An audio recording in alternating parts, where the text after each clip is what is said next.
आचार्य कुंत गुंद देव स्वामी महाराज अपने समय सार में बहुत ही प्यारी बात कह रहे हैं। सौदरमिन जी कौन से महाराज कह रहे हैं? आचार्य कुंद कुंद। कौन से ग्रंथ में कह रहे हैं? समय सार, जिसे हम कहते हैं शास्त्रों का शिरोमणि शास्त्र। क्या कहते हैं? सबसे बेहतरीन, सबसे प्यारा, जिसने हमें निर्भीक होकर के जीवन जीने का सहारा दिया है। जहां गुरु ना हो, जहां प्रभु ना हो, वहां रानू भाई क्या काम आते हैं? ये निर्घंटों के द्वारा लिखे गए ग्रंथ काम आते हैं। अगर किसी को जीवन में टेंशन हो जाए, इन्फेक्शन हो जाए, परेशानी आ जाए, दिक्कत आ जाए, किसी प्रकार से मन विक्षिप्त हो जाए, तो एक जिनवाड़ी मंदिर से लेकर के पढ़ना, पढ़ते ही आपकी सारी शंकाओं का समाधान मिल जाएगा। आप देखना राम जी लाल जी, आपकी कोई बात बिगड़ी हो, कोई बात खराब हुई हो, कहीं पे कोई दिक्कत आई होगी और आप प्रवचन में बैठे होगे, मुनि महाराज प्रवचन करते चले जाएंगे, ऐसा लगेगा शायद ये बात तो आपने मुझसे कह रहे, नरेंद्र जी करियावटी, ऐसा लगेगा कि शायद ये बात महाराज को किसने बता दी, किसने बताई। आप पूछने आ जाओगे, महाराज जी आपको किसने बताई? किसी ने नहीं। तो ये बात आज मेरे साथ हुई, आपको कैसे पता चल गया? ये रखा पुस्तक पढ़ो भैया, इसमें पहले लिख कर आ गया। मैं अपने मन से कभी नहीं बोलता, मैं कभी इसको देखकर नहीं बोलता, आपका पुण्य मुझसे बुलवाता है, आपकी शंकाएं मुझसे बुलवाती है। ऐसे ही भगवान ऋषभ देव आदिनाथ महावीर स्वामी हुए, कभी वो शास्त्र रख करके नहीं बोलते थे, कभी किसी की पुस्तक कॉपी रख कर नहीं बोलते थे। वो तो श्रावक जो पूछता था अपने भाग्य से, पुण्य से, वो रिटर्न टू पवेलियन उनको वापस कर देते, लो तुम्हारी जिज्ञासा समाधान हो। और जो समाधान करते थे महानुभाव, वो एक ग्रंथ बनकर तैयार करता था। किसी ने पूछा राजा सैनिक ने, हे बनते, हरिवंश की उत्पत्ति कैसे हुई? उन्हें बोलते गए और वो चैप्टर चलता गया, जहां एंड हुआ वहां हरिवंश पुराण बन गया। उन्होंने कहा पांडवों की उत्पत्ति कैसे हुई? तो उन्होंने पांडव पुराण बोलते गए, जहां एंड हुआ पांडव पुराण बन गया। उन्होंने कहा द्रव कहाँ है, आकाश कहाँ है, धर्म कहाँ है, कहाँ गुणस्थान है, कहाँ लेस्या है, क्या मार्गणाएं होती है, क्या सात तत्व होते हैं, बोलना चालू कर दिया और ग्रंथ रचित हो गए। इसलिए लोग कहते हैं ना, महाराज जी आपने मेरे घर की बात कैसे बता दी? तुम्हारे घर की नहीं, तुम सोच कर आए थे, वो सोच यहाँ टकराई और रिटर्न टू आपको जाकर के मिल गई।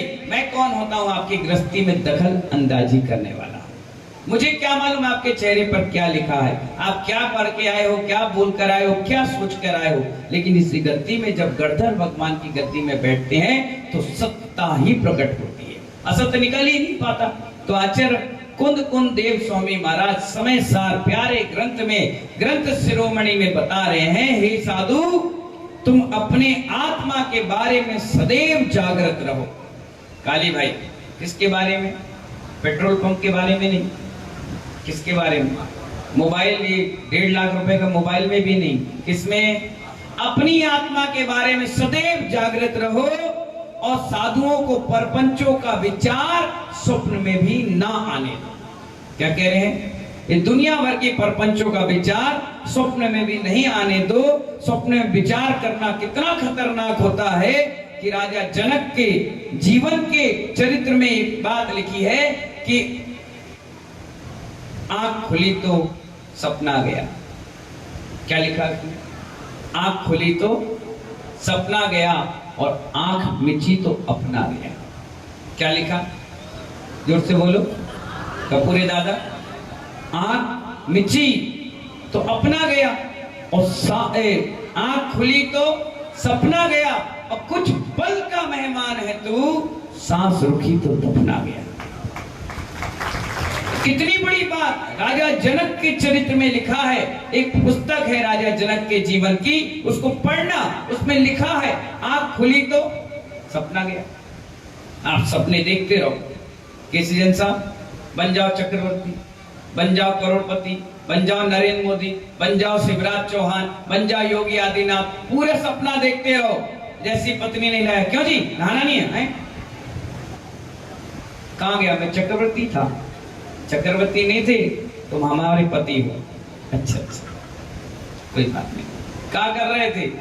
भाषण दे रहे थे। भाषण नहीं देना, महाराज के प्रवचन सुनना। चलो, तो कब तक थे वो भाषण देने में वकील साहब? कब तक थे? जब तक आंख बंद थी। जैसी आंख खुली तो सब गायब हो गया। और जैसी रात के सोने का समय हुआ, अभी क्या कह रहे हो? ये सीमा मेरी है। नरेंद्र जी क्या कह रहे हो? कैलाश चंद जी, ये चंदाप्रभु मेरे हैं, ये मंदिर मेरा है, ये कलश मेरा है, ये थाली मेरी है, ये पंडाल मेरा है, ये महाराज मेरे हैं, ये भगवान मेरे हैं, ये पैसा रुपया दौलत, ये डबरा, शहर, ये जमीन जायदाद सब मेरी है। कब तक? जब तक ये आंख खुली है। आंख बंद करते ही सब कुछ काम खत्म। अब आंख बंद करके आप कहो कि मेरा है, कह ही नहीं सकते। बिच्छू भैया, नींद के बाद आदमी को इतना होश नहीं रहता, मुंह से लार भी टपक जाती तो होश नहीं रहता कब टपक गई, कब टपक गई। अरे ऐसी नींद हमारे यहाँ बताई गई, प्रचला प्रचला तत्वार सूत्र में आई है। एक प्रचला होती है, एक प्रचला होती है। आदमी नींद में जाकर मर्डर करके आ जाता है, खाना खा के आ जाता है, घूम फिर के आ जाता है, उसे खुद होश नहीं कि मैं कहां चला गया। और जब उठता है तो लोग कहते हैं कल यार तुम वहां ऐसा ऐसा कर गया, पागल है, हम कैसे जाएंगे? नहीं नहीं, कई लोग की रहती नींद में चलने की आदत है। क्या है? नींद में चलने की आदत। तो चल लेंगे, अपन बोले कहां जा रहे हैं? हम नींद में थे। अच्छा, सो जाओ। बहुत गहरी नींद होती है, उसमें आदमी मर्डर भी कर लेता है, खा भी लेता है, पी लेता है, मार भी देता है, पिट भी जाता है, सब काम। गद्दे से गिर भी जाता है, खटिए से गिर जाता है, पलंग से गिर जाता है, उठाया जाता है, अरे यार नींद में गिर गया, टूट गई हड्डी, अरे चोट लग गई। कई बुजुर्ग होते हैं, बड़ी गहरी नींद होती, कब गिर जाए उनको कोई भरोसा नहीं। जैसे बच्चे कब पलटी लगा ले, ऐसे बुजुर्ग कब पलटी लगा ले, कोई भरोसा नहीं। तो आचार्य कहते हैं आंख खुली तो सपना गया, आंख मुची तो अपना गया। जितना अपनाया है ये सब गया। और सांस रुकी तो काम ही खत्म। फिर तो तुम्हारा ना सपना है ना अपना है। तो इसीलिए आचार्य कहते हैं कि बहुत खुश हो रहे हो, ये सब मेरा है, मेरा है, मेरा है। कब तक? जब तक आंख खुली। आंख बंद होती, अब कहो मेरा है। अब तो तुम्हें हाथ पकड़ के सहारा लेकर के ले जाना पड़ेगा, ना हिल सकते, ना डुल सकते, ना जा सकते। तो आचार्य भगवान कह रहे हैं कि अभी थोड़ी देर बाद सारी चीज समाप्त हो जाएगी। कब तक? जब तक सांस है ना। तो आचार्य भगवान ये बता रहे इस बहुत सुंदर समय सार के। उन्होंने आचार्य पद्मनंदी महाराज का उदाहरण दिया। उसमें लिखा है साधु और ग्रस्त में रहते हुए अगर आपका मन त्यागियों की तरह है, किसकी तरह? त्यागियों की तरह है, तो महानुभाव और वो सतत मोक्ष मार्ग में लगा हुआ है, तो वो ग्रस्त में रहने वाला भी साधु की तरह जीवन जी सकता है। और अगर साधु भी जंगल में रह रहा है लेकिन उसका बैराग मजबूत नहीं है और ग्रस्तों की चीजों में, आडंबरों में उलझा हुआ है, वो साधु रह होकर के भी ग्रस्तों की जैसे प्रवृत्ति कर रहा है, तो उसका मोक्ष मार्ग प्रशस्त नहीं हो सकता। आचार्य कहते हैं जो हमेशा सतत आत्मा का चिंतन करता है वो जेल की कैदी की तरह हर दिन गिनता है। कितने लोग जेल गए थे बताने? एक आध कोई देखने गया? देख रहे तो बहुत गए होंगे। अभी अपन लोग भी जेल जाएंगे एक दिन प्रवचन करने के लिए। हैं? तुम गए? एक आध लठ पड़े कि नहीं पड़े? ऐसे ही हुआ है तो देखने, टाइम पर चाय पीने गए थे, अच्छा मिलने गए थे। चलिए, तो जब जेल जाता है कोई व्यक्ति और वहां पर उसको बंद कर दिया जाता है 2 महीने, 4 महीने, साल, 6, 8, 10 साल के लिए, तो हर दिन वो गिनता है कि आज 1 साल हो गए, आज 2 साल हो गए, आज 3 साल हो गए, अब 10 महीने बचे, अब 5 महीने बचे, अब 3 महीने बचे, अब 15 दिन बचे, अब 1 हफ्ता बचे, अब 3 दिन बचे, अब 1 दिन बचे, अब 10 घंटे, अब 5 घंटे, अब 1 घंटे, अब 2 घंटे, अब 1 आधा घंटा, फिर आधा मिनट, फिर पूरा मिनट, ऐसे सोच सोच के गिनता है। ऐसे ही गृहस्थी में रहने वाला हर श्रावक और साधु के जीवन रहने वाला साधु हर क्षण एक एक दिन गिन गिन के निकालता है कि कहां जाने कब मेरी सांस अंतिम हो जाए और ये साथ शरीर का छूट जाए। इसलिए सतत ज्ञान अभ्यास में लगा रहता है। ये आचार्य समय सार पद्मनंदी आचार्य गुरुवर ने हम सबको बताया कि आत्मचिंतन और मनन में निर्मग्न रहता है, उसे फालतू की झंझटों से कोई मतलब नहीं। आचार्य भगवान इसीलिए बता रहे हैं कि सन्यासियों की तरह हमारा विचार होना चाहिए। कैसा विचार होना चाहिए? किसी ने कुछ दिया और आपके पास है तो मना करना सीखना चाहिए। नवीन भैया क्या करना चाहिए? अगर आपके पास एक पेन है और मैंने एक पेन और दे दिया, लो, तो कहना नहीं है हमारे पास। क्या कहना चाहिए? है हमारे पास। ऐसा नहीं एक और ले लिया, रख लिया, दूसरे हाथ से एक और दे दो। बच्चे को भी दे जा, तुम्हारा पेन बांट लिया ना, अम्मा को भेजा, अम्मा तुम भी ले लो, बहू तुम भी ले लो। आप क्या पेन की दुकान खोलोगे? लिखोगे कितने से? एक 70 साल की अम्मा आई, बच्चों को गिफ्ट बट रही थी। हमने कहा अम्मा दांत है नहीं, आंत का कोई भरोसा नहीं, सांस का कोई भरोसा नहीं, तुम गिफ्ट ले क्या करेगा? रख लेंगी। मैं कहा मरने के बाद साथ में ले जाओगी, क्या करोगी बताओ? मैंने कहा अब तो छोड़ने का समय है अम्मा। अच्छा, मैंने कहा तुम्हारे पास 150 साड़ियों तो गरीबों को दान करो, 2-4-10 किलो सोना चांदी वो दान करो, जो तकिए के नीचे छुपा के रखी वो दान करने। मतलब ऐसे क्या बटोरा बटोरी कर रही हो? नहीं आप बांट रहे थे तो हमने सोचा मैंने बच्चों को उत्साहवर्धन कर रहे हैं। ये मंदिर नहीं आते हैं, स्वाध्याय सुनते नहीं है, प्रवचन सुनते नहीं, तो इनको किसी ना किसी बहाने से जोड़ रहे हैं कि मंदिर आए, जुड़े और साधु की संगति में रहे, कभी तो अकल आएगी, सुधर जाएंगे। तुम्हें क्या करना 70 साल में? हमने सोची हाँ बेटी आएगी तो दे देगी, हमारा बेटा आएगा दे देंगे। मैंने बेटा से फोन लगा, पूछ तो लो, ये 10 रुपया की डिब्बी हम तुम्हारी रखें, तुम आओगे क्या लेने 1000 रुपए फ्लाइट खर्च करके? पूछ तो लो एक बार। मैंने हे मत करो, दांत नहीं है तुम्हारे, शांति से बैठो, चलो भागो यहाँ से। तो बुढ़ापे में जितनी तृष्णा बढ़ती, उम्र बढ़ती है ना, ऐसे आदमी की तृष्णा बढ़ती है। आप देखना पुराने कागज, चप्पल, रस्सी। एक महाराज जी थे हमारे संग में, वो बिहार करके आते थे, रस्ते में रस्सी मिल जाए तो बटोर के ले आते थे। हमारे आचार्य श्री हर हफ्ते में उनके बैग खुलवाते रहे, खोलो, हाँ व्यसन सागर जी ले आओ इनका बैग। मैं ले आया, महाराज जी रखा, खोलो इसको, तो पन्नी, झिल्ली और बोरे की रस्सियां, पिन में क्या है? वो चटाई बांधने के काम आएगा। अरे मैंने चटाई बांध, जब जरूरत पड़ेगी तो मंगवा लेना, अभी से क्या रहे? अब उस समय कोई नहीं लाया तो मैंने कहा अच्छा है, आरती का सामान नहीं रखा तुमने, कोई नहीं लाया तो छोड़ो इसको, हटाओ, आचार्य बढ़ाओ यहाँ से, भाई सब हमने उठाया, पूरा फेंक दिया। अरे रुको रुको रुको, अरे कितनी मेहनत से लाया, सुबह देखा तो फिर बैग में भर के लिया।